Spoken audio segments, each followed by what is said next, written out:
Hello, everybody. Welcome into the Apples and Ginos Fantasy Hockey Podcast, the podcast you come to when you're finally ready to take fantasy hockey seriously. My name is Nate Niblink. I'm the creator of Apples and Ginos, originator of the Zero G draft strategy. And in this episode, Blake and I are going to tell you how to win in week 21 of the fantasy hockey season. Let's get it.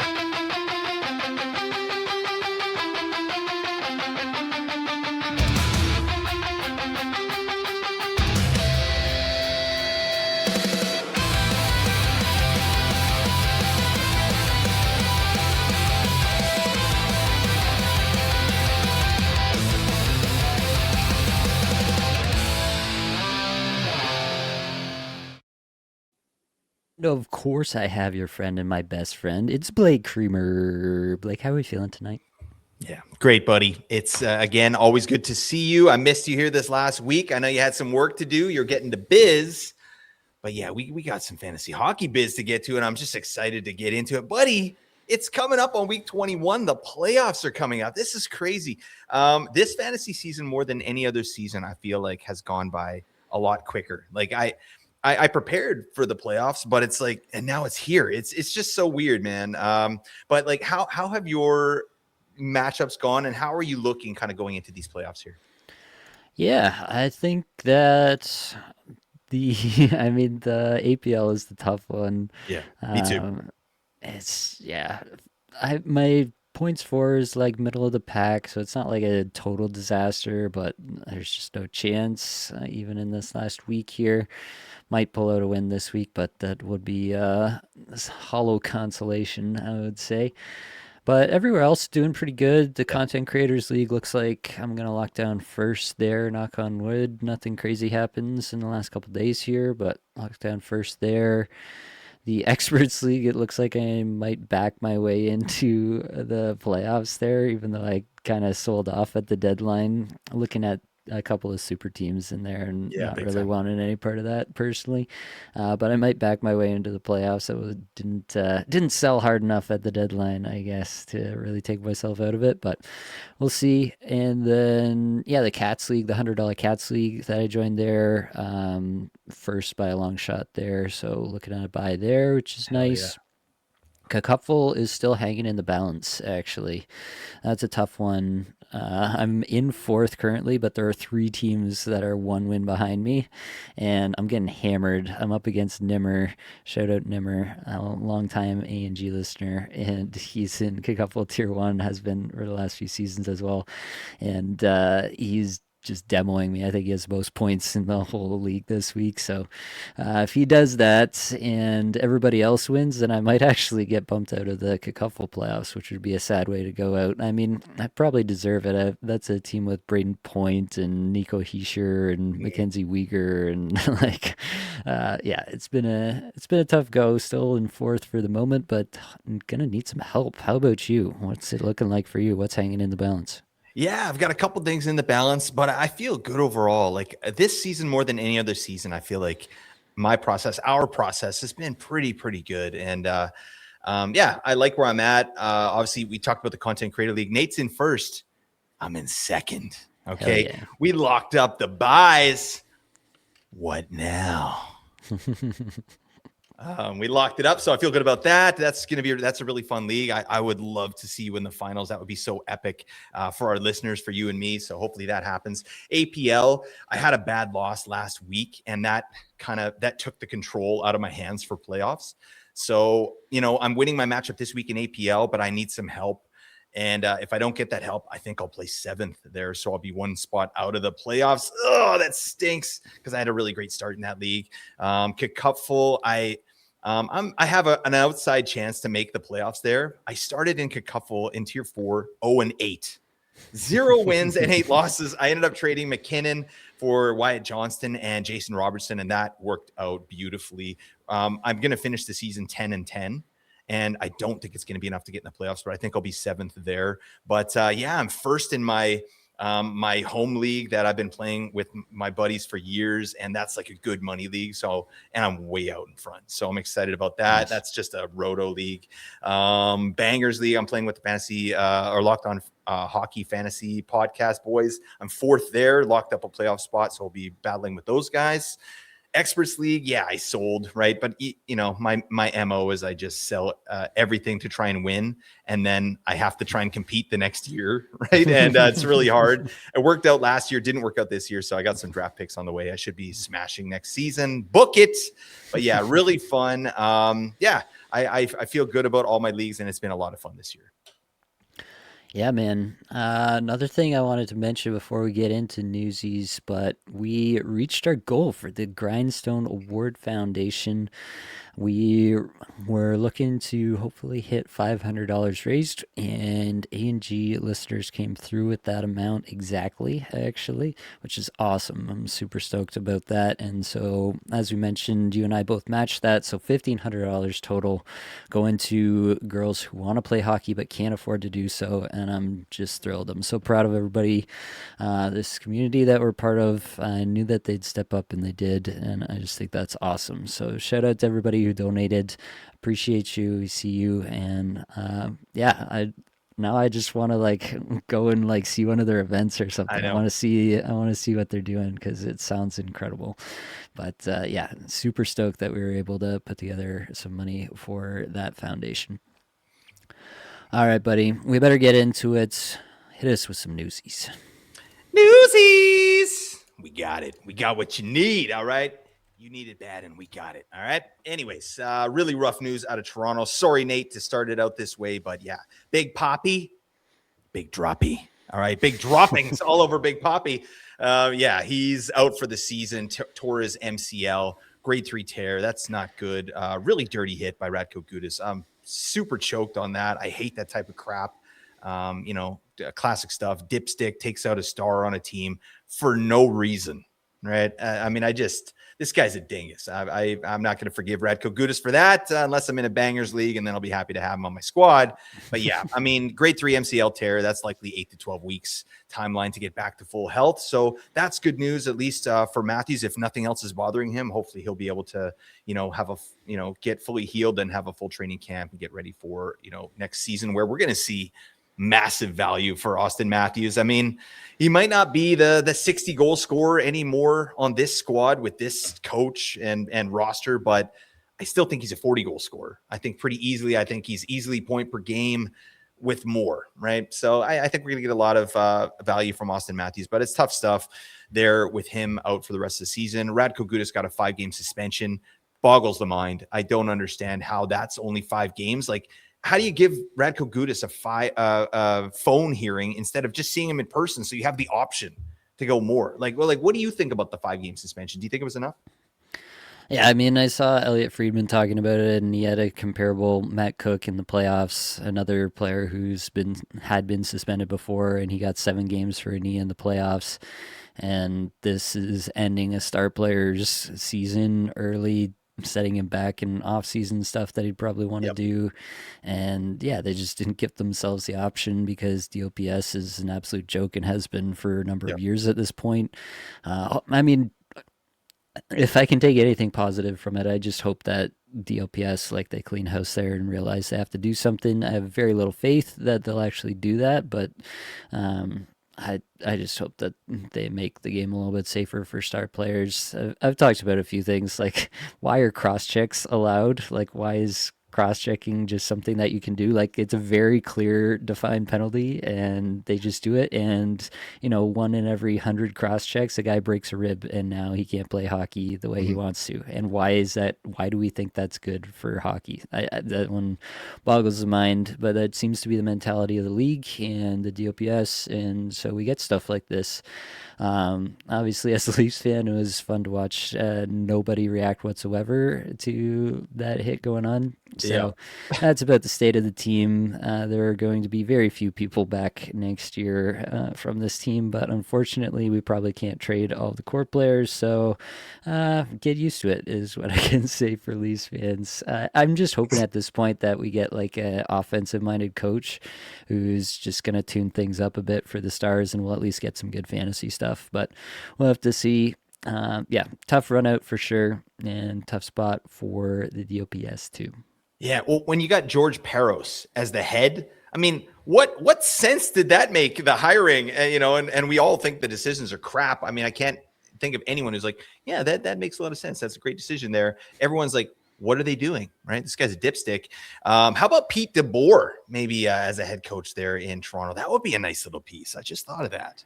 Yeah, he's certified dingus, but I think that might be what the Leaf star players need. Somebody who knows how to needle them the right way. I don't know. It could be good. Giggity. Oh my God. Don't needle them. Yeah. I'm just leaving it at that. But anyways, Big Poppy, sorry, my man. Not your best season. We touted this guy as like the third best center off the board. So yeah, it just didn't come to fruition. I am surprised. I'm looking forward to getting to the postmortem on just what happened with Austin Matthews in particular before he got injured. Because yeah, it was just a gross season. Let's move on. Ryan Nugent-Hopkins of the Oilers missed Friday's game for personal reasons. No explanation. So we're gonna have to wait and see there. JT Miller could return on Saturday. Huzzah. We're excited about this, aren't we, Nate? So excited. Oh, Everybody yeah. loves JT Miller. Yeah, the guy is just a pleasure. He's a pleasure to watch, pleasure to listen to. I mean, geez, what an upstanding citizen. Anyways, JT Miller took reps on power play 1, so that's good for him. Not good for Gabe Perreault, who was on power play 1 there. So he's going to lose some value, but still going to be an absolute must roster in week 22. There's no question, but we'll get into that later. Yaroslav Askarov, the San Jose Sharks, suffered a lower body injury on Thursday in warmups. Pretty rough stuff. Sounded minor, but Brassois gets the call up, which indicates that Askarov could be out for a little bit longer than what was determined to be a minor injury. Also, Nedeljkovic gets a volume boost at the very least, so could be a good 0G option there if it makes sense for your rosters, right? Alex Tuck missed Thursday's game as well with the minor injury. I think that's just maintenance. He's probably going to get back in the lineup on Saturday. For reference, data point, Noah Ostlund and the butler, Zach Benson, were with Tage at even strength. So that's a good data point there. Matthias Samuelsson could miss Saturday's game, though, with a minor injury as well. So keep that in mind if you're rostering him. I mean, this is it's another data point to see, like, yeah, Buffalo's doing well right now, so they're resting players, right? So it's going to be a problem. That's why we try and have our playoffs from week 21 to 23. So we missed some of that silly season, but we're still getting it here. Did you see that clip where Tage like whipped 5 one-timers on the same power play? That was crazy. I wish he would have scored. That would have been so epic. I mean, this guy's got an absolute bomb, and I love that they did that. Sometimes on a power play when it's not working, that's what you want to see. Like, we're all screaming at the TV, like, shoot the puck.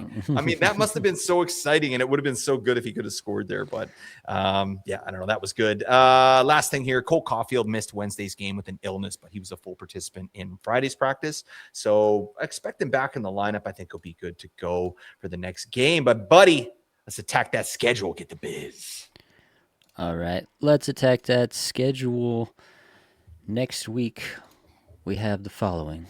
Monday, 5 games. Tuesday, 9 games. Wednesday, 6 games. Thursday, 11 games. Friday, 5 games. Saturday, 11 games. And Sunday, 9 games. So in total, that's 56 games played. That is a heavy week overall.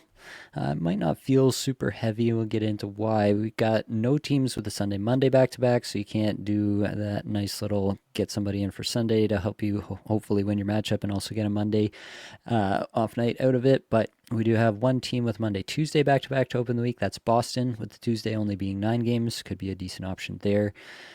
6 teams have Monday and Wednesday off nights: Calgary, Colorado, Dallas, New Jersey, Rangers, and Pittsburgh. There are another 6 teams with Wednesday, Friday off nights: Anaheim, Calgary, Carolina, Colorado, New Jersey, and Washington. There are 7 teams with Friday, Sunday off nights. Technically, the Sunday at 9 games, not an off night, but for the purposes of this, Anaheim, Calgary, Carolina, Chicago, Colorado, Utah, and Washington all play Friday and Sunday. There are also a couple teams with 3 games in their first 4 nights. That's New York Rangers in Boston, and 9 teams with 3 games in the last 4 nights: Utah, Chicago, Los Angeles, Buffalo, Columbus, New Jersey, or not New Jersey, sorry, Nashville, New York Islanders, Tampa Bay, Vegas, and Winnipeg. So we've got lots of options this week. It's going to be very interesting. If you're looking week long, Calgary and Colorado are the best. Carolina, I would say, is a close second. The only quote unquote heavy night they have is, or they have 2 heavy nights, I guess, technically, but they're both the 9 games, the Tuesday and the Sunday 9 game slates. So that's also a pretty good option. Definitely worth checking if you have room on all the heavy nights, because the Thursday and Saturday are only 11 games. If you have room on all the heavy nights, there are a ton of teams to choose from that play 4 games. So if you have that option, you might actually get access to some players that some other people might not be looking at because they need the off nights. Definitely worth checking every single one of those nights to see if you've got room. What do you have to add for there, Blake? Yeah, I love that. I mean, I threw those in the notes there with I like, front loading the week and back loading the week. And I think in this one in particular, what I would probably do is go with a Monday, Wednesday team to start, and then roll with one of these 9 teams with 3 games in 4 nights. And obviously, with the caveat, you have to start your active players and make sure these players are getting into your lineup. But if they can, that's 2 moves, 5 games added to your matchup there. That's how we stream, folks. So I think that's a really good option. And yeah, it's a quality week, so you're going to get tons of options there. All right, Blake, why don't you lower some expectations for us? That's what I do, buddy. You know this. Lowered expectations. Total buffoon.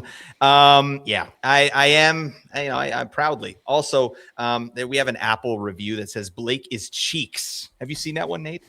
I have, What yes. does that mean? Like baby cheeks? Because I think people is that, do you think what they're implying? Because people love baby cheeks. They want to squeeze them. They want to, just I'm I'm take a bite of them. positive. I'm positive that's what they mean, for I sure. feel, yeah, I feel good about that. Thank you for the compliment, Colin Yahoo 24. You absolute beauty. All right, let's do it. Lowered expectations. We're talking about the worst teams to stream or drop players from. Okay, and St. Louis is our huckleberry here. 2 games with 1 off night. Again, in a quality week, games played is one of the major factors, right? I mean, St. Louis, you'll be able to get these guys into both games potentially. They play Wednesday and Saturday. That's a 6-game Wednesday and an 11-game Saturday. You could get the player in for both games, but can you suffer, -2 games when you could be dropping that guy for a 4-game player, right? This is your playoff, so we have to be ruthless. Let's look at some of the players on St. Louis. And Nate, you tell me, is anybody making the cut? Are you holding anybody here in a 2-game week? And we're looking at Jordan Kyrou, who had a really nice game here on Friday. He had a big game, actually. Only 16 minutes as per usual, but 4 shots, 8 Corsi, 4, 5 scoring chances, 4. That'll play, right? That's what Kyrou is doing. You got Holloway out here, big time on ice this last game. Parayko, Buchnevich, Jake Neighbors, hey neighbor, and our favorite analytics darling, Jimmy Snuggs. Jimmy Snuggerud is out here. Philip Broberg is playing a ton now that Falk has been moved out of town. This guy's like 25 to 30 minutes a night. So there's a lot of value on these St. Louis Blues. But again, can we hold them for a 2-game week?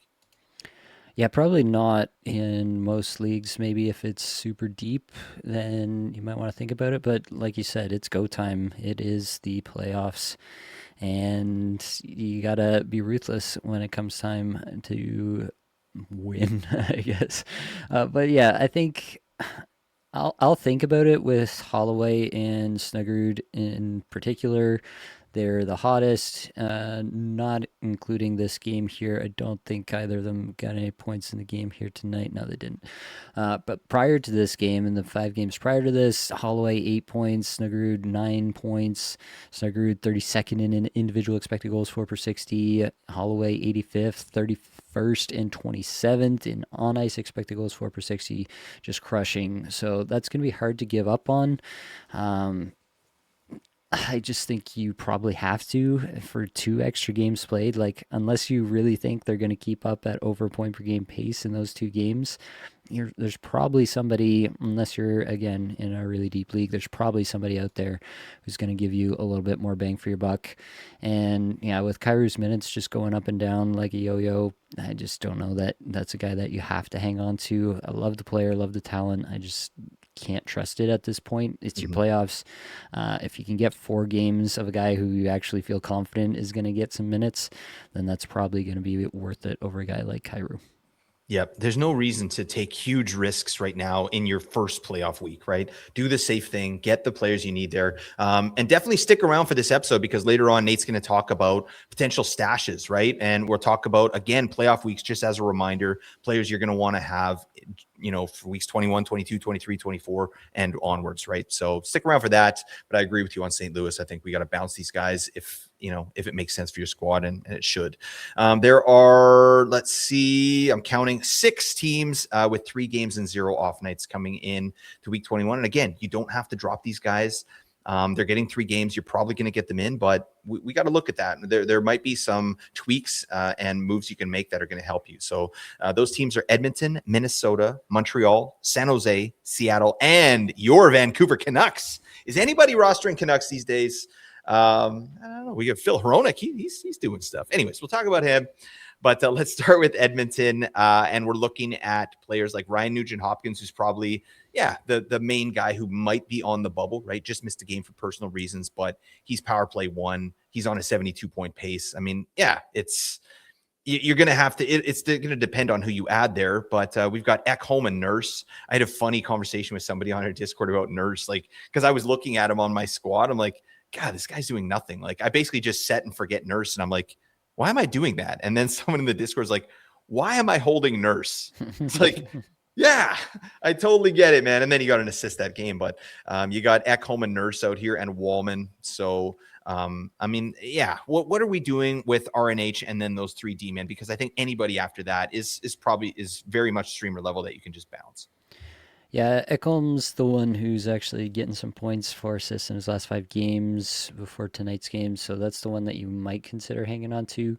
Of the defensemen, the other 2, like Nurse is on a 26-point pace on the season. Like, what are we doing here? Unless it's a true bangers cats, there's no question that he should not be rostered next week. Jake Wallman, I think there's still a good player here, but we're not seeing evidence of it. His minutes have gone down, averaging 17 and a half minutes a night recently, so definitely dropping Jake Wallman as well. Mattias Ekholm, a little bit more of a question, but if you can trade him, if he's only giving you, say, 2 games next week that you can fit him into the lineup versus somebody else who can give you 4, then you're probably dropping him. Nugent Hopkins, even if I'm benching him one night, I might be considering hanging on to him just because he does have that potential to actually just go off Yep. on any given night. If you're benching him for 2 nights, like if you're benching him for the 2 game nights, and that's your decision that you're going to make, I can't advocate hanging on to any player who's going to give you only one night that week's, no matter who they are. So in that case, I would drop him. But yeah, if it's 2 nights that you're going to get him in, then it's much more of a conversation for me. It's much more about who are you going to get off the waiver wire, who's actually going to replace him. Yeah, that's a really key piece. But I should say too, with Edmonton, like weeks 21 to 23, they have a pretty terrible schedule, and we knew this, right? It's 3 games, 0 off nights, week 21, same in week 22, and same in week 23. And weeks 22 and 23 are terrible. They're heavy weeks, right? They're quantity weeks, so it's gonna be tough. You can see Nugent Hopkins on your bench, even if you don't want him there, right? Because of the way the schedule goes. So something to think about there. I don't mind dropping Nugent Hopkins at this point, just because of the schedule. That's really the only reason, not the talent of the player. But let's talk about the Minnesota Wild. And we're looking at, players like Jeek, right? Joel Eriksson-Ek, who's been, not really lighting the lamp as of late, still getting a ton of deployment. So that's nice. Matt Zuccarello, the Zucchini Man. You got Trennan out here if you're in a bangers leagues. Ryan Hartman definitely been muted for a little bit here. And then also, Brock Faber, I'll throw him in there. Talk to me about the Minnesota Wild. Like, their schedule isn't great throughout the playoffs, but Jeek and Zuccarello really, like, that power play is pretty lethal. And I don't know, what are you doing with those players specifically? Yeah, trying to hang on for sure. Hasn't been a great season for Jeek. 60-point pace for him, only 23 goal pace. So that's really fallen off for him. The shots have fallen off as of late, and the attempts and everything as well. Zuccarello, I feel like, is pretty consistent. 19 minutes a night. He's going to score, yeah, like 4 points in every 5 game stretch. It feels really consistent Yeah, right it's now. awesome. So that's a guy I'm probably trying to hang on to. I view him pretty similarly to RNH, who we just talked about. So probably the same kind of process would apply there. And honestly, probably the same for Joel Eriksson Ek. Obviously, he gets a little bit more run in like a faceoffs league or a bangers league. He's a little bit more valuable in that kind of setup. Brock Faber is the toughest one for me. If you're only rostering 4D and he's going to play all 3 nights for you, then you're probably just hanging on because who's realistically on your waiver wire who's going to be better? Even if Mhm. you get one extra game of some guy on the wire, you can probably use that ad better in a week like this. So I think probably you're just hanging on to Faber. He's got 5 points in his last 5 games. The underlyings are fine. He's playing with Quinn Hughes, and that seems to have worked immediately, which was something I was not sure would happen. So Mhm. that's still going to be a good spot for him. Yakov Trenin, just because of the hits are so insane. Like his hit log recently is like sevens and eights and sixes and Love stuff. It's that. crazy. It's been like that all season, realistically. But yeah, in just a hits league, like in a league where he's been like your go-to hits guy, like Kiefer Sherwood was last year for some people, then maybe you're hanging on to him. But that's a pretty niche case, I would say. And in general, I'm just willing to give up on the hits only guys in even in bangers cats leagues because I feel like you can replace that much easier than you can replace other things. Yakov Trenin leads the league in hits, Mm-hmm. 330 over Kiefer Sherwood. That's wild stuff. So, yeah, you love to see it. I actually didn't know that. It shows how many bangers leagues I'm in. I got one, and I don't have Yakov Trenin. So there you go. Let's talk about the Montreal Canadiens. We got a power play option. Ivan Demidov is someone maybe we're looking at. I would want to try and hold him, I would think, but the minutes are not great. We got the professor, Mike Matheson. You got Kirby Doc out here. I mean, talk to me about the Canadians and what's your tolerance there? Yeah, Demidov is the toughest one. 14 and a half minutes average time on ice, but has been super efficient and will probably continue to be just given the fact that he's on that top power play. 18 goal, 65-point pace on the season. I feel Nice. like that's probably about where you can expect him to run the rest of the season. So it's kind of up to you where that lands for you. Again, probably a guy in that range of RNH, of Matt Zuccarello, maybe even a half tier below or something like that, I would say. Yeah, it's a guy that's going to be hard to roster this week. I will say in the last 5 games, 23rd in individual expected goals for per 60 and 19th in on ice expected goals for per 60, which makes it pretty tough to give up on him, even if Jeez, he's yeah. only getting 14 and a half. Mike Matheson on the back end, similar to Faber for me. Um, I think that he's probably going to continue picking up some assists here and there. He's got 4 of them in his last 5 games, playing almost 24 minutes a night. But definitely not a guy you have to hang on to if there are better options available if you are going to be benching him on any night. Yeah, Montreal has been such a wagon offensively, and they've been an anti-wagon defensively. Like it's a true run and gun team, so really fun for fantasy. Their power plays fourth best in percentage. They're actually fourth best in the league at goals scored at 5-on-5. So Montreal is a great place to be for fantasy, and yeah, that power play is pretty lethal right now. So I think I'm trying to hold on to Demidov if I can. Let's talk about the San Jose Sharks.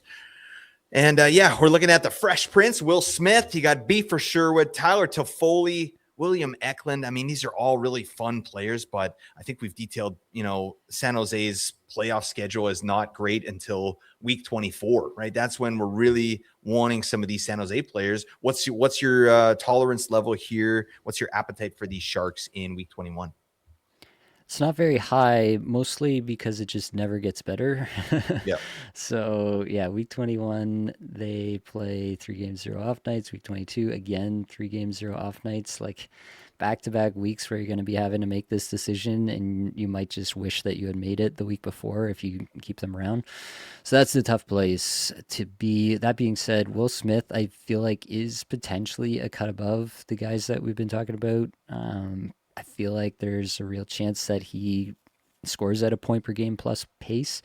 in the rest of this season, and I feel like there's more of a chance for me personally that I'll be putting him into my lineup over some of the other guys. Like if I was making the decision between him and Ryan Nugent-Hopkins and Matt Zuccarello, he would be the guy going in for me on any of those nights. So that's the guy that I'm trying to hang on to, getting 19 plus minutes a night, putting up points, doing the thing. So I'm trying to hang on to him. 21st and on ice expected goals for per 60 over the last 5 games as well. Kiefer Sherwood, obviously, in a bangers league, he's got a lot more value. Does have 3 goals in his last 5 games. Under 16 minutes a night, though. Again, it's not a guy that I feel like you have to hang on to fully getting power play time, but 13 and a half minutes a night. Eklund scored maybe the goal of the decade the other night here, Beautiful. but honestly, that's not enough to keep him around on your fantasy team, even though that was spectacular.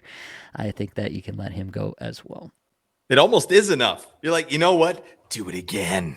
Come on, do it again. And I'm never dropping you again. But yeah, good shout on Will Smith. This guy's on a 74-point pace. I think that's a quiet 74 points, but he's been a really big factor with Macklin Celebrini there and the young squad in San Jose. Fun team to watch. Let's talk about the Kraken. The Kraken has been released. Oh, God, just get on land and it won't be a problem, right? What's the Kraken going to do? They can't come on land. All right, let's move on. Is a Kraken just a big octopus? That's what it is, right? It's like a mega octopus. Yeah, it's a mythical octopus, I think. Mythical. So it's not a real thing. I actually thought a Kraken was a real thing. Oh, yeah. All right. Yeah, I thought it was just a breed of octopus, like a mega octopus. But apparently it's a mythical creature, folks. We're going to leave that in. I don't even care. All right.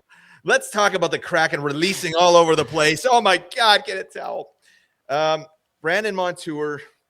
Yeah, it's unless he's getting power play 1. Damn, this is it stinks for fantasy because this guy's shown to be a 70-point defenseman. I don't know if he's a 70-point, but I think he should be 60-point with power play 1, and he's just not getting it there in Seattle. But he's out there. You got Vince Dunn. We got Jared McCann, who actually is a player that people are questioning, like, am I taking McCann or am I taking player Y, right? So I'm interested to hear your take on McCann. Jordan Eberle, Matty Beniers, the stream team, basically.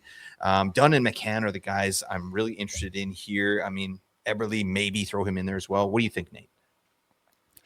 Yeah, I don't think you have to hang on to anybody in Seattle. The schedule here is the worst over the next 3 weeks here. So this week, week 21, you get Seattle with 3 games, 0 off nights. Week 22, 3 games, 0 off nights. Week 23, you guessed it, 3 games, 0 off nights. So Gross. it's not a spot where I feel like you have to hang on to anybody. That being said, Vince Dunn has had a nice little run here, 4 points in the last 5, getting power play 1, as you said. 21st in individual expected goals for, 18th and on ice expected goals for. His numbers actually look pretty good. So that's a guy that I don't know that you're getting somebody better off the waiver wire. So you're probably hanging on to Vince Dunn. Probably doing the same with Brandon Montour, 13th in shots per 60, skating almost 25 minutes a night, which is pretty nice. The points haven't been there recently, but even just as a 5v5 guy, he should score at like a 40-ish point pace and get enough peripherals to make it worth your while. So again, guy that you probably don't have to drop. Jared McCann is where it gets interesting for sure. Still think the underlyings are fine here. Same with Eberle, but he's not going to get more than 17 minutes a night, feels like. And so there might just be better players out there for you. It's really going to depend. Like in a standard 12-team league, probably you can drop Jared McCann and get more use out of somebody else if he is going to be sitting for any of those days next week. Like 2 games of Jared McCann next week versus 4 games of the best streamer in a standard 12-team league is probably a move that I'm making. But if you're getting all 3 games of him, then I'm probably thinking about hanging on. Nice, buddy. Yeah, I agree with you. Release the Kraken off your roster. Okay. Last team we want to talk about, Vancouver Canucks. Your Vancouver Canucks, our Vancouver Canucks, right? Canada's team. No, they're not. All right. I've seen Petey dropped in some spots here, and it makes a hell of a lot of sense. Honestly, he's got 3 assists in his last 5. Not even getting a bunch of ice time. So Elias Pettersson's out here. Phil Hronik definitely playing well as of late. Brock Besser, Jake DeBrusk, Evander Kane, Marco Rossi. these are spare parts really at this point for fantasy. Any interest at all? I think Petey and Hronik are the players I'm interested to hear about the most. Yeah, I think you're probably still hanging on to both of them, but I mean, Hronik has 6 points in the last 5 games and skating almost 27 minutes a Yeah. night. Yeah, probably just hang on to that guy. Like, are you really doing better? Similar to Dunn, honestly, at this point, right?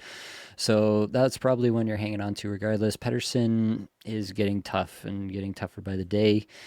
It's not a spot where I want to be in on it. And again, it's a spot where it doesn't get better in week 22. You've got another 3 game 0 off night week. So, yeah, take a look. If you think you're going to be dropping or benching Pedersen rather, then you might consider the drop as soon as this week. I just don't think he's going to like absolutely bury Yeah. you. Like you're going to like look back and be like, that's the reason I lost is because I dropped Elias Pedersen. I just don't think that's in the cards at all.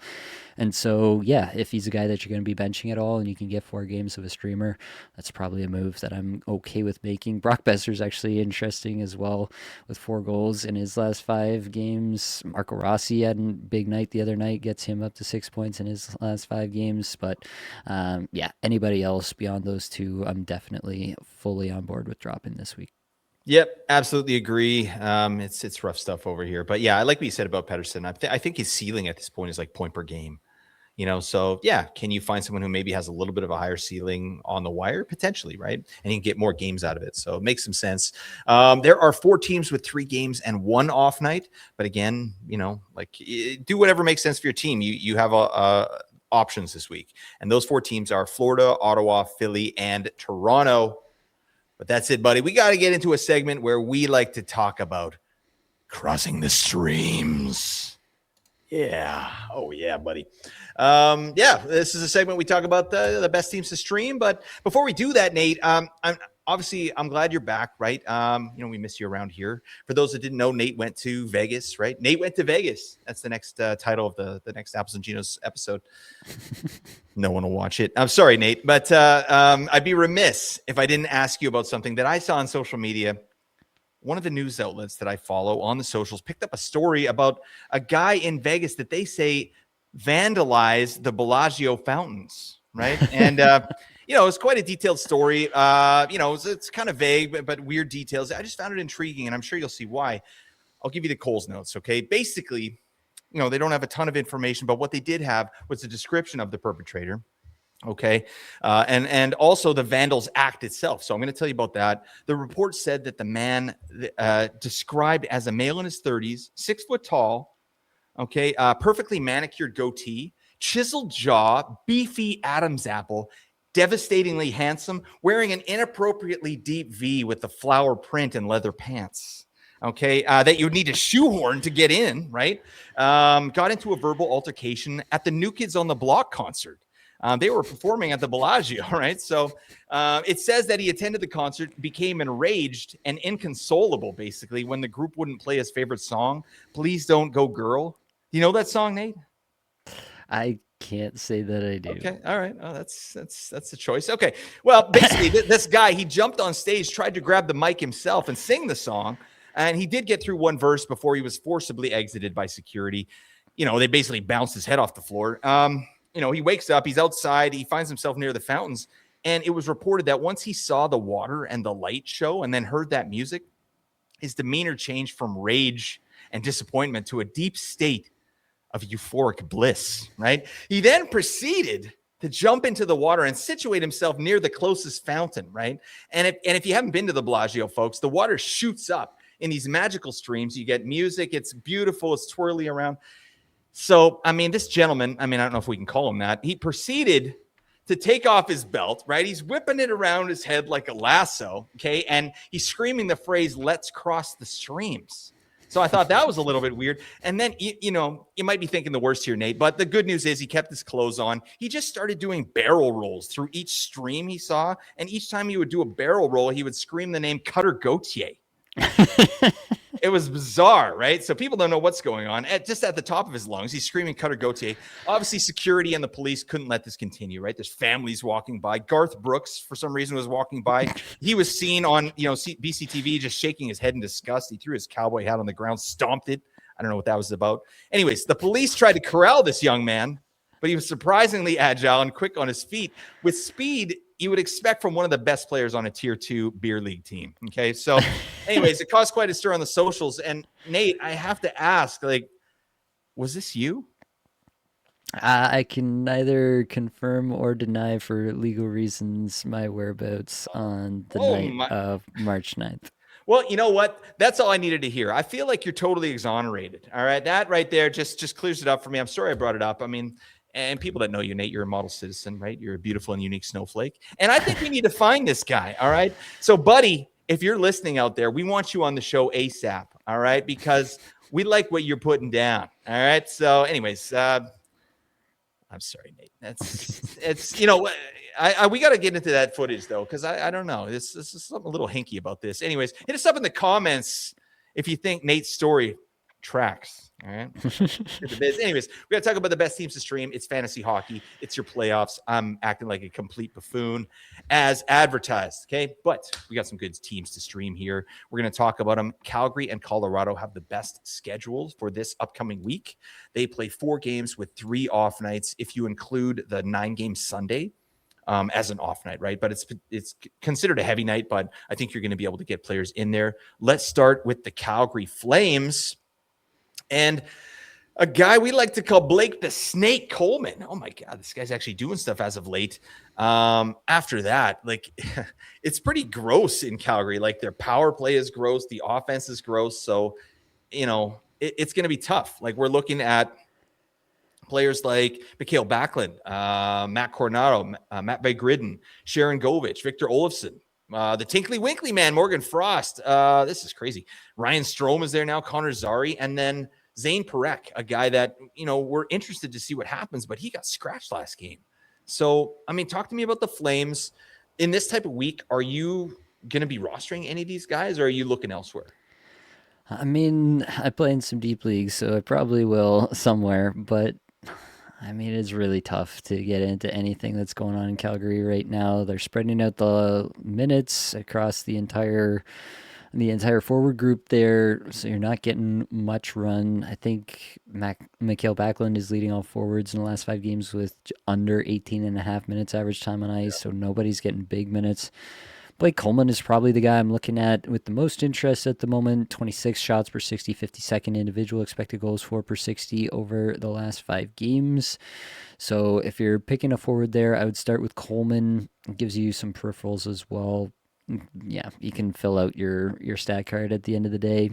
Ryan Strome has 5 points his last 5 games. If you want to try to stay in those flames, pun intended, I can't be bothered to do so myself. They're doing some weird stuff with the power plays as per usual. It's going to move around. I have no confidence in guys being there or not being in there. I still like Matt Coronado, the player. It seems he's completely just like wildly unlucky at this point. 8.7% shooting percentage, 8.2% on ice shooting percentage. I think he'll have a bounce back year next year, but I don't know that it's going to turn around this year anymore.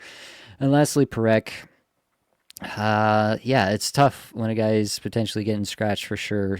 They did kind of say like, it was a 3 nights and 4 situation, and that was probably why. Next week they're playing every other night with the schedule that they have: Monday, Wednesday, Friday, Sunday. Yep. So that's not a factor for next week. So theoretically, that means he could play every night and he could play power play. It's tough to be in on Parekh at this moment if you just watch how inept they are offensively, and it's probably too tall of an ask, honestly, of Parekh to say, yeah, you can be the guy to make this all happen. I still believe in the player. I'm just growing less and less confident that we're actually going to see some fantasy relevant stretches from him this year. Again, that being said, if you need off nights next week and Parekh is the guy that's hanging out there because of all this, and everybody else that seems worth a damn is taken by your league mates, then I'd still entertain it. I'm not saying I wouldn't. I'm just saying my expectations have definitely dimmed given the current state of the team. Yeah, absolutely. It's a boom or bust pick, right? I watched a little bit of a Flames game the other day, and when he was playing, and He looks awesome out there. Like, he reminds me of Lane Hudson, or like these style of defensemen. Quinn Hughes, like, I'm not saying he's Quinn Hughes or Lane Hudson, but he has that in his bag, like kind of that offensive flair. So he's noticeable out there. But yeah, Blake Coleman, really the only guy that we're interested in. They need an infusion of offense there. They got to get their roster sorted out. A guy like Coronado, I mean, we talked about Jack Hughes in New Jersey being like, oh, he doesn't have anyone to play with. Like, look at Matt Coronado. You know, he's not Jack Hughes, but like, he's playing with a bunch of, just soldiers out there, just grinders, right? He needs some offensive talent over there to really get the biz. Anyways, I'm with you there. Let's talk about Colorado real quick, because they don't have a ton of streamers. You got Brent Burns rostered at 57% on Yahoo. You got Valerie Nichushkin rostered at 56%. I think Nuke is must roster at this point. Brent Burns, I mean, I don't know. I'm interested to hear your take there. I'm not rushing to the wire to get him, or Josh Manson, who's rostered at 50%. You also got Devin Taves, Sam Malinsky, hell yeah. Love Sam Malinsky. I look forward to talking about him again in the offseason, and then having him play 16 minutes a night for the Colorado Avalanche. But, I mean, yeah, talk to me about the Avs. Are you interested in any of these D-men, particularly Burns? Yeah, honestly, I think I'd take Taves at this point, playing more minutes. Obviously, first in individual expected goals for per 60 over the last 5 games, 13th and on ice expected goals for per 60. He has had a really tough year in terms of the point scoring, only 27-point pace in the 51 games he's played. But I think that this could be the week in which he turns it around. It could actually be pretty huge for your fantasy roster. So, of the defenders, I would take Devon Taves this week. Nichushkin for sure should be rostered if he's out there, has been dropped in a lot of places and added back in most of them, I'd say. But if he's still out there, probably this is the week that he should be rostered. The other guys, yeah, Manson, I guess, in a bangers you could look at, still shoots a bit as well. But yeah, that's probably about it, honestly, at this point. Malinsky, Manson, Burns, these guys are getting 17, 16 minutes a night right now, and that's probably not enough to sustain any fantasy relevance, especially in a good streaming week like this. There are just going to be better options. Absolutely, buddy. Let's move on. We got to talk about 5 teams that play 4 games with 2 off nights: Carolina Hurricanes, Dallas Stars, the New York Rangers, Pittsburgh Penguins, and the Utah Mammoth. And again, all of those include the Sunday 9 game, quote unquote heavy night. So keep that in mind. Let's talk about Carolina. Nothing could be finer. And you got Alexander Nikishin out here on power play 1 with Shane Gostisbehere out. We don't know how long that injury is going to be for Ghost. I think that they're using an abundance of caution with him. They want him healthy for the playoffs, so I don't see them really rushing him back. We got Nikishin out there, still not getting a bunch of minutes, but he's at least getting good offensive minutes. We put some stank on it. Logan Stankoven, Keandre Miller, Sean Walker, more defense on Carolina.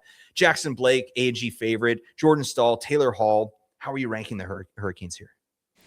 Yeah, it's hard to be in on Nikishin right now for me. It seems to not be a Rod the Bod favorite, so that's a tough place to be. Miller is getting obviously minutes and putting up some decent points of late. 5 assists in his last 5. That's okay. Sean Walker has 4 points in the last 5 games. That's kind of interesting. Good underlyings there as well. So there are definitely options here, but again, probably in a week like this, you're just going to find some better forward streams somewhere. So probably not something that you're going to look at, but worth noting for sure. Jackson Blake is probably the guy I'm looking at from Carolina once again. 49th shots per 60, 34th individual expected goals for per 60, just under 16 minutes a night, has 4 points in the last 5. I'm still into it. And then I'd probably go Taylor Hall, then Jordan Stahl, and then Logan Stankoven last. Oh, hell yeah, brother. Sorry about Nate's sound, folks. He likes to listen to like a white noise machine it just kind of calms his brain, right? He's got some neurodivergence going on, and that white noise just kind of quiets it all. And I can relate to that, buddy. Sorry about that, Nathan. I don't know what I'm doing here. Let's talk about the Dallas Stars. Absolute wagon. Oh my God.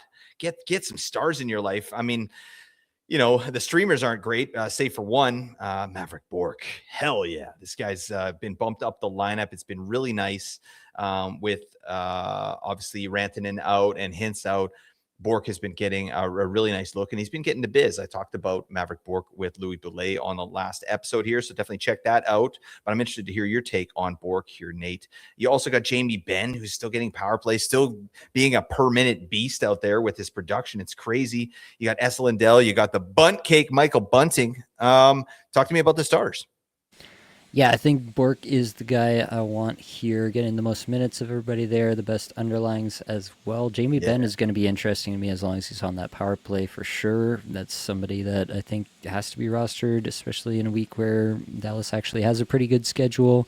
Yep. Asa Lindell is mostly just a blocks guy and can run into a few assists in the right week, so it's not the worst stream, but I think I would take most of the Carolina guys we mentioned over him, for example.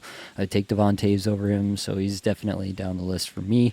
Michael Bunting, this is a guy who we've streamed in the past, but seems to be a guy that they view as a third line component, agitator kind of line, and so I don't think he's going to be fantasy relevant in Dallas. Yep. Totally agree. I think Maverick Bork is a really kind of fun player. It's exciting when a young player is able to sort of step into the lineup and play important minutes. You know, he's averaging like a good amount of minutes. Sorry, I'm not looking at it now. Yeah, like just under 18 minutes average time on ice in the last 5 games. Really nice stuff for him. So liking some Maverick Bork. Let's talk about the Rangers. This is a team you want to be targeting. We've been talking about it for a little bit here. Definitely the best playoff schedule for weeks 21 to 23. There's no question. Let's talk about them. We got Will Cooley out here. We got Alexis Lafreniere out here, who's going to be a must roster player. You got Braden Schneider, Gavrikov as well on the back end, and Gabe Perreault, who's kind of established himself with some really good play and some power play one time before Miller came back. So rank the Rangers for me and give me your reasoning there, Nate. Yeah, for sure. It's Lafreniere at the top, 6 goals, 10 points in his last 5 games, third in individual expected goals for per 60. I didn't see this coming for sure. I definitely thought that he would get the opportunity, but the fact that he's doing all this with it is a little bit mind-boggling, if I'm being completely honest, because we haven't really seen a lot of evidence of this level of production from Lafreniere before. But I'm very content to get on the train and ride it for as long as I can, especially with that tremendous schedule that the Rangers have over the next few weeks. So it's definitely Lafreniere number 1. I would have said Perreault number 2 if he had maintained power play 1, but with JT Miller apparently coming back, which was also surprising to me. I thought that JT Miller might just quit on another team here. I guess I would take probably Will Cooley first then. You know, you're getting the peripherals. You know the guy can score. You know he's going to shoot a bit. Yeah, it's probably Cooley, but definitely a tier of Cooley and Perreault as the second options there. Then Gavrikov, Schneider on the back end. I think these are pretty interchangeable. I would take Gavrikov by a hair. Yep, absolutely, buddy. Lafreniere, really exciting stuff, especially coming into your playoffs. Like this guy could be a league winner if he's able to keep this up. And if when Miller comes back, that power play keeps pumping. That's pretty exciting because that is a massive advantage in week 22, which we've already detailed. And Nate's going to get into in even more detail in a little bit here. Let's talk about the Pittsburgh Penguins. We got Raquel. He's rostered at 56%. Doesn't make any sense. He should be rostered a lot higher than that. You got Anthony Mantha, Chris Letang, Igor Chinikov, Ben Kindle, and Justin Brazeau, who's currently out. And, you know, we don't know when he's coming back, but yeah, talk to me about the Penguins. Obviously, Raquel's must roster. I think Mantha, Letang, Chinikov, Kindle. Like, how are you ranking those players? Yeah, it's definitely tough, but I think you got to go with Mantha. He's the first guy up for power play, so most likely he stays there when we get Crosby and or Malkin back. If anybody's staying there, it's probably Mantha. Chinikov, I like for the time being, so yeah, I think I would rock with Chinikov for this week. He's been playing on that top line with Rust and Raquel, which is pretty interesting, obviously. So for this week, I think it's probably a decent look to go with Chinikov, Kindle, Brazeau. If Brazo's playing, I would take him over Kindle, but definitely kind of like very deep league streaming options there. Chris Letang, 0 points in the last 5. The underlying metrics don't look that great. I'm not that interested. I would take all those Carolina guys we mentioned over him. I would even consider potentially like Gavrikov over him. So that gives you any indication of where I'm at on Letang. Yep. No, that's good stuff. I mean, yeah, I like to hear those tiers as well. Letang is a serviceable defenseman, but I think there are much better options here this week. Let's talk about the Utah Mammoth, the last team with 4 games and 2 off nights. JJ Peterka, John Jason Peterka at 53% rostered. I don't know that he's must roster at this point. Like his minutes are terrible as of late, and it just hasn't gone well. The metrics aren't great either. I'll let you get into that, but yeah, 53% rostered. He was higher than that, so that's been dropping. I think just due to ice time and lack of production. You got Lawson Krause, you got Jack McBain, Sean Dursey, Barrett Hayton, who has been getting power play one. But what's your fancy with the Mammoth here? Yeah, I'm not into Paterka, that's for sure right now. He did get in on a line with Logan Cooley and Dylan Gunther, which is theoretically good, but he's still getting next to no minutes, under 14 minutes average time on ice in the last 5 games. That's not going to cut it. Austin Krause getting another look with Keller and Schmaltz of late, and while he's there, I think I would take Krause straight up over Paterka in a points-only league right now. Like, that's how bad it is for Paterka. McBain is a banger league, deep stream, I would say, at this point. Barrett Hayton could get hot in any week. This seems like a guy who has like a 4-point week once every like 6 weeks or something like that, and that's how he scores all of his points for the year, and then just never does anything in all the other weeks. So that's what I think of Barrett Hayton. Sean Dursey, I want to like, but it's just not been a good stretch for him, and the underlyings don't look that good either, so I don't have a lot of confidence currently. Again, I think I would take the Carolina guys, and he's more in that like Gavrikov-ish tier for me right now. Yep. Again, these type of players, I just think there's going to be better options, right? You can take better swings, like, but just more consistent players too. All right, let's talk about the next tier down. We got the New Jersey Devils. They play 3 games all on the off nights. So let me see. New Jersey plays. When do they play, Nate? Dang. I don't know. They play 3 games, 3 off nights. I'll look at that in a second. But yeah, Monday, Wednesday, Friday. Sorry, it's right in the sheet. Luke Hughes, 67% rostered. Nice work, Nathan. No, don't unmute yourself to give me crap. All right. Don't do that. Okay. We don't All need right. that. Thank you. I appreciate that. Yeah, Luke Hughes, 67% rostered. I think still valuable. Not really getting the power play one treatment here. Dougie Hamilton's been moonlighting there, doing his thing.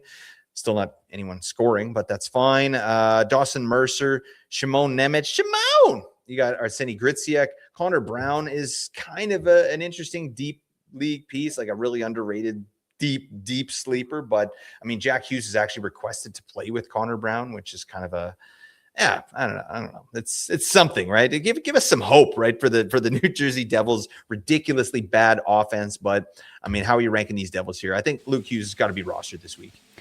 Luke Hughes definitely has to be rostered this week. First in the league amongst all defensemen. Shots per 60, 5th individual expected goals for per 60, 24th in on ice expected goals for per 60, 22 plus minutes. Not getting the power play, but yeah, when he's doing this, when things are going right for Luke Hughes, we've seen it be very, very good in the past. Saw him end last year on a tear similar to what he's on right now with 4 points in his last 5 games. Who's to say he couldn't do something similar here? Obviously, rather he had power play one, but yeah, we'll take what we can get there. Shimon Nemec, I still like the player. Don't know that he's any higher than, again, I'm going to use the Carolina guys as like the barometer for these defenders. Yep. I think he's kind of maybe slightly below those guys for me this week. Like Gritziuk, has 4 points in his last 5 games, but is playing on that third line with him and Yaho and Cody Glass, so that's going to be a tough place for him to produce. Connor Brown is on top power play and top line right now, which makes him very interesting, actually, for the upcoming week, and that's probably the number 1 streamer among the forwards from the Devils for me. Connor Brown. I never thought I would hear this, but it actually makes sense. My God. All right, let's move on to the last couple teams here. 3 games with 2 off nights. We got Anaheim and Washington. So Anaheim doesn't play Monday, Tuesday. Then they play Wednesday, Friday, and then the 9-game Sunday. So that's nice. And then Washington has the same exact schedule. So let's talk about Anaheim. Beckett Seneca, 52% rostered. I mean, yeah, the red hot scoring come down a bit, only 2 points in the last 5, but you know, metrics are still good. I'll let you get into that. You got Mason McTavish, who I still believe in as a player, but yeah, it's been a rough year, especially on an Anaheim team that's been doing really well offensively. He hasn't been getting in on it, so that's not a great sign. Troy Terry's still injured, but I mean, has some value if he comes back. Chicken Necks, Chris Kreider, only 25% rostered. He's on power play 1, line 1. So that's an interesting piece. Mikhail Granlund as well, the triple eligibility, big minutes. I mean, what do you think about the Ducks? Yeah, I like the pieces here for sure. Beckett Seneca, if he has been dropped, and he probably has been in some spots with only 2 points in his last five, still getting 19 minutes a night, 22nd shots per 60, ninth individual expected goals for per 60, 25th in on ice expected goals for per Yeah, 60. The underlying still look very, very strong for Beckett Seneca. I think we could be looking at a guy who might actually take another step next year and might actually just turn into an absolute star, especially if he continues to play along guys like Gauthier and Carlson next year. So love that. something to look at there for sure if he's been dropped. Then Chris Kreider has 7 points actually in his last five games here. The underlines are not really anything to write home about with Kreider, which is a little bit concerning, but line one, power play one, I'm going to give it a ride. Mikael Granlund getting more minutes, over 19 minutes in the 3 games he's played since coming back. The underlines don't look great here, but he's going to play top 6 minutes. He's going to be out there when they have, when they're trying for that last goal at the end of the game to try to tie the game, all that kind of stuff. Mikael Granlund's going to be out there, so I love that. If Troy Terry is available and is back, then I think he's still probably the guy I take over everybody except maybe Seneca. That's kind of a tier, I guess, between Terry and Seneca at the top. McTavish, unfortunately, just not getting the minutes to even let us know if there's a chance of him resuscitating his Mhm. season. So can't honestly, in good conscience, roster him this week. Yep, makes sense. Let's talk about the Caps. We got PLD. He's dynamite. Oh, yeah, PLD. What do you have to say for yourself, Nate? This man's a unit. All right, has been for 2 seasons now. All right, you got anything to say? I have nothing to say about your love for Pierre-Luc Dubois and Oh yeah. his what is it? His No, 38 no, point pace no, in no, the no, no, no, 15 no, no. games he's Cut that played. off. No, no. I'll definitely edit that out. This show ain't no good. All right, the man's a legend. Okay, say it, Frenchie. Say chowder. It's from Simpsons. All right. Yeah, PLD, he's on power play one now over Ryan Leonard. So that's definitely bumps his value up. Yeah, like Nate said, like things aren't popping off here. I think, yeah, the shine's off Washington a little bit here. They're struggling a little bit to score. You got Connor McMichael out here as well. Ryan Leonard, who has, put up some goals here, 4 goals in the last 5. That's pretty nice, but the minutes aren't great. And then Justin Sordiff, a really nice rookie season for Justin Sordiff. A nice, valuable player that they were able to get for nothing. So, yeah, I mean, these guys are all viable as streamers. How are you ranking them?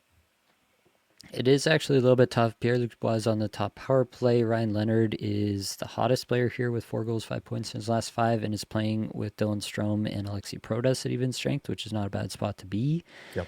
And PLD's underlings look terrible, while Leonard's look pretty decent. So that's kind of the duo that you're looking at. If you prefer the power play one deployment with Dubois, then you go that route. If you like to lean on the underlings and aren't too afraid of the only 14 minutes per night that Leonard is currently getting, Mhm. then you can go that route. I think you probably have to go PLD just based on the extra 4 minutes a night in power play one at the moment. But if that flipped, if power play one was going Leonard's way, I would flip to Leonard there. So it is that close for me. Justin Sordiff, yeah, deep league option for sure. And then Connor McMichael, very, very, very deep league option. High praise. All right, let's move on, Nate. We got to talk about the Patreon, then we got to get into some dream streams. All right. $2 a month gets you Apples Ginos Patron League eligibility. $8 a month gets you that APL eligibility. Also gets you access to patron only Discord channels, patron only live shows, show notes, including show notes for this show right here, which is going to actually include a little bit extra than it normally does for your fantasy playoffs. So, going to be extra valuable through your fantasy playoffs here. And it also gets you access to the Apples and Geos player evaluation tool, which looks a little bit like this. You can see Gabe Perreault and how he's gotten to his 6 points in the last 5 games. 19 minutes average time on ice. Beautiful stuff there. Hell yeah, brother. Unfortunately, JT Miller coming to crush all our dreams once again. All right, Blake, let's talk about some dream streams. These are the best players, 4 points ranked. I am kind of assuming in this instance that you can fit them for the Sunday 9 gamer. So if that's not you, then take that into account. This is actually a really tough week to rank guys just because there's probably a bunch of the quote unquote heavy nights where you can fit people in. But doing my best here. Alexis Lafreniere has to be number one with what he's done in the last few games here. Maverick Bork, Jamie Benn, 2 and 3. Anthony Mantha, Blake Coleman as Lopez, the guy with the best schedule here, fits in for me at number 5. I think he's going to do some stuff. Just don't think he'll outscore the others, even if he gets you an extra game played. Then Devon Taves, who I mentioned, Troy Terry, if he's there, Chris Kreider. I didn't include Seneca on this list because he was above that 50% cutoff. That's why he's not here. But Yegor Chinnikov, and I still want to include Gabe Perreault. I just want to shout out the player. I think he has a bright future.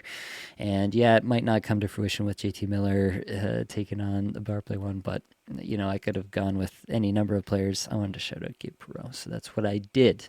Any issues with the list here, Blake? No issues at all. I really liked what you said about Devon Taves. I think that's a sneaky ad, right? Because it's a guy that's probably available, hasn't been doing well this year, but like you said, the underlying numbers are really good. He's on a great team at 5-on-5, and his time he's due, right? So I really like that pickup here for this week. All right, best for hits ranked. Adam Klapka has 4.9 hits per game in the last 14 days here, so that's a really good option, especially with that Calgary schedule. Jack McBain, 4.6 hits. Ty Karche, actually, there for the Rangers, is hitting a lot, 3.6 hits per game, but also doing a little bit of scoring and shooting last little bit, too. So there's a little bit of something there. Will Cooley, obviously, if he's available. Brain Pahal, Yan Kuznetsov, Josh Manson, Parker Kelly, and Zach Whitecloud is injured. I wasn't able to find really anything about that injury, but if he's back, that's an option as well. Best for blocks, Martin Ferrari. The Ferrari. 3 blocks per game in the last 14 days. Does only give you 3 games played, so take that into account, but those 3 games, he's probably going to block more than any of these other guys. Yan Kuznetsov, Asa Lindell, Ilya Lyubushkin, Parker Kelly as a forward showing up here with 1.3 blocks per game in the last 14 days. Josh Manson, and again, Zach Whitecloud if available. Anybody here you want to focus in on, Blake? Nah, just a bunch of beefcakes. But again, Parker Kelly showing up in both lists, right? So if you're looking for these type of things, that's what you want. Absolutely. All right, let's talk about some bye week stashes. So we know there are, basically all of the Apples and Ginos listeners are not playing next week because they have the bye week. They are number 1 or number 2 in their league. And so we need to talk to those people and talk about what it looks like. So we're going to do stashes for weeks 22 to 23 and also stashes for weeks 23 through 24. So for weeks 22 through 23, the Rangers have the best schedule here. Obviously, 4 games, 4 off nights in week 22, but also 4 games, 1 off night in week 23. The top player there, again, Lafreniere. Got to go get some Lafreniere in your life if that's you.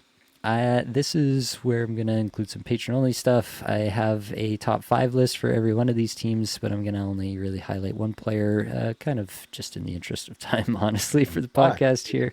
But if you're a patron member, you should definitely go check out the show sheet, and I've got more in there for you so you can go through and see who's available in your leagues. St. Louis next up here, 7 games played, 4 off nights. They play 3 games, 0 off nights in week 22, so it might not be a stash for that week, but they do play 4 games, 4 off nights in week 23, so that's very interesting. Holloway and Snuggerud, definitely the most interesting guys there. Boston, 8 games, 3 off nights, 4 games, 2 off nights in week 22, which is a terrible streaming week, so 2 off nights that week is nothing to sneeze at. Elias Lindholm is the best pick there. Chicago, 7 games played, 2 off nights. 2 of those 2 off nights do come in week 22, which again, really tough to stream. Frank Nazar is going to be my favorite from that squad. Buffalo, 6 games played, 2 off nights. Again, 2 off nights in week 22. You're sensing the theme here. Josh Jones, Jason Zucker, Josh Norris, Bowen Byram. There's a lot of guys that I could be pretty interested in from the Buffalo Sabres. Anybody you want to highlight here, Blake? Josh Norris. Hell yeah, this is why we drafted the man. But yeah, Jason Zucker is popping the hell off over Josh Norris.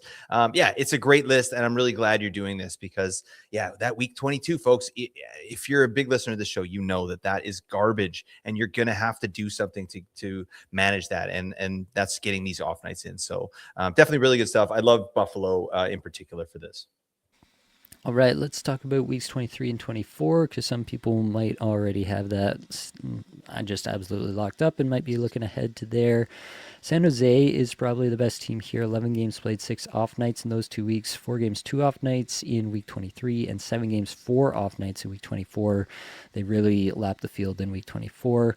Of the players who are widely available, Toffoli is probably the guy. William Eklund, another shout out there. St. Louis plays 10 games, 5 off nights, like we mentioned before. 4 games, 4 off nights in week 23. 6 games, 1 off night in week 24.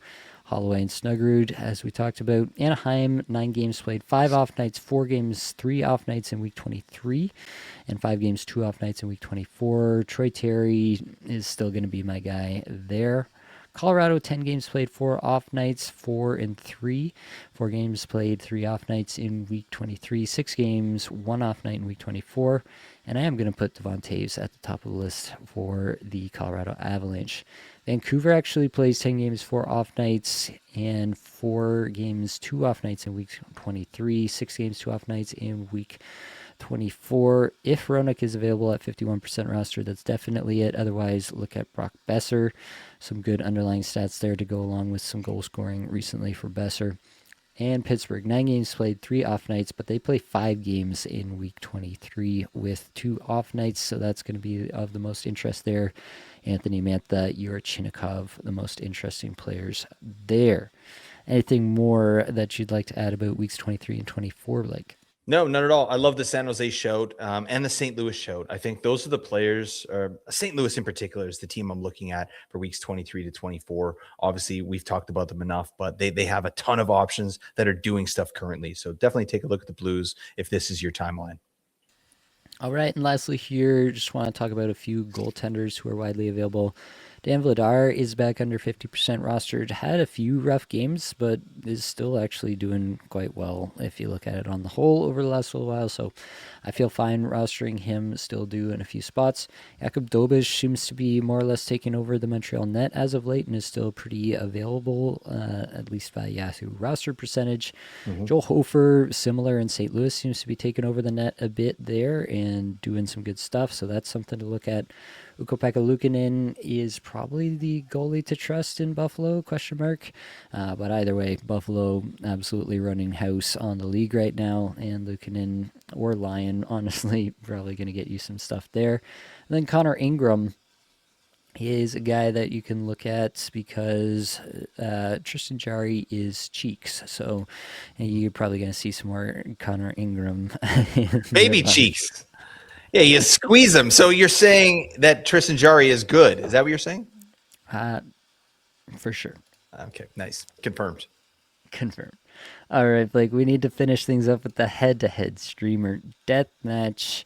And yeah, we need to let people know what's going on here. So we missed a week here, but the previous week that we did have stuff going on, Mason Marchman scored 18.6 APL points for me. Jonathan Marchessault scored 13.45 APL points for you. So another W for the good guys in week 19. Because we didn't get a streamer set up for this week, what we're going to do here is what I'd like to call a back-to-back death streamer match, or BDSM for short. Saturday, Sunday, week 20. We're just picking from the teams who play Saturday, Sunday.